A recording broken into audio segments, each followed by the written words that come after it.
कोरियाको लागि fully funded 100% scholarship, जहाँ चाहिँ तपाईँहरू कोरिया आएर पढ्दै बापत महिनाको 1 लाख नेपालीसम्म पाउन पनि सक्नुहुन्छ हो। कोरियन गभर्मेन्टले चाहिँ इन्टरनेसनल स्टुडेन्ट्सलाई फोकस गरेर हरेक वर्ष अनेक थरी स्कलरसिपहरू खोलिरहेको हुन्छ भने यो KOICA भन्ने स्कलरसिप चाहिँ अहिले खोलिरहेको छ र यो चाहिँ एकदम टप र बेस्ट स्कलरसिप हो, जुन चाहिँ तपाईँहरूले ग्र्याब गर्न सक्नुभयो भने चाहिँ तपाईँहरू कोरिया आइसकेपछि लाग्ने tuition fee, living cost, travel cost, insurance सबै कुराहरू स्कलरसिपले हेरिदिन्छ भने तपाईँहरू यहाँ बसेर पढ्दै बापत तपाईँहरूलाई महिनाको नेपाली 1 लाख रुपियाँसम्म दिन पनि सक्छ।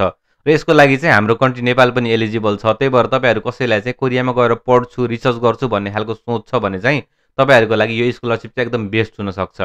र यसको डेडलाइन चाहिँ हरेक कन्ट्रीमा फरक फरक हुने गर्छ र हाम्रो कन्ट्रीमा यसको डेडलाइन के छ भनेर बुझ्नको लागि चाहिँ तपाईँहरूले साउथ कोरियन एम्बेसी नेपालमा कन्ट्याक्ट गरेर बुझ्न पनि सक्नुहुन्छ। र तपाईँहरूलाई एप्लिकेसन फर्म र एप्लिकेसन प्रोसेसको लागि चाहिँ मैले कमेन्टमा र डिस्क्रिप्सनमा लिङ्क राखिदिन्छु, त्यहाँ गएर एकचोटि हेर्न पनि सक्नुहुन्छ। र तपाईँहरूले एप्लिकेसन फर्म भरिसकेपछि चाहिँ आफ्नो कन्ट्रीको एम्बेसीमा अथवा KOICA को अफिसमा गएर फर्म बुझाउनु पर्ने हुन्छ। तपाईँहरू त्यहाँ फर्स्ट फेजमा सिलेक्ट हुनुभयो भने सेकेन्ड फेजमा चाहिँ युनिभर्सिटी चुज गरेर युनिभर्सिटीको इन्टरभ्यू पनि पास गर्नुपर्ने हुन्छ। र यो स्कलरसिपको ड्रब्याक भनेको चाहिँ तपाईँहरूले चाहिँ ब्याचलर्सको लागि अप्लाई गर्न सक्नुहुन्न, मास्टर्स र PhD को लागि मात्र अप्लाई गर्न सक्नुहुन्छ भने तपाईँहरूको उमेर पनि 40 कटेको हुनु हुँदैन, तपाईँहरू 40 भन्दा तल उमेरको हुनुपर्छ र तपाईँहरू चाहिँ एकदम हेल्दी स्टेटमा हुनुपर्छ। तपाईँहरू कसैलाई चाहिँ कम्युनिकेबल डिजिज लागेको छ, कुनै रोग लागेको छ भने चाहिँ तपाईँहरूले यो स्कलरसिप अप्लाई गर्न सक्नुहुन्न। र एकदम लास्ट अनि एकदम नराम्रो पोइन्ट भनेको चाहिँ तपाईँहरू चाहिँ अलरेडी देशमा चाहिँ कुनै गभर्मेन्ट अर्गनाइजेसनसँग चाहिँ आबद्ध भएको हुनुपर्छ र तपाईँहरूलाई यो स्कलरसिप अप्लाई गर्नको लागि चाहिँ त्यो अर्गनाइजेसनले अथवा नेपाल गभर्मेन्टले चाहिँ तपाईँहरूलाई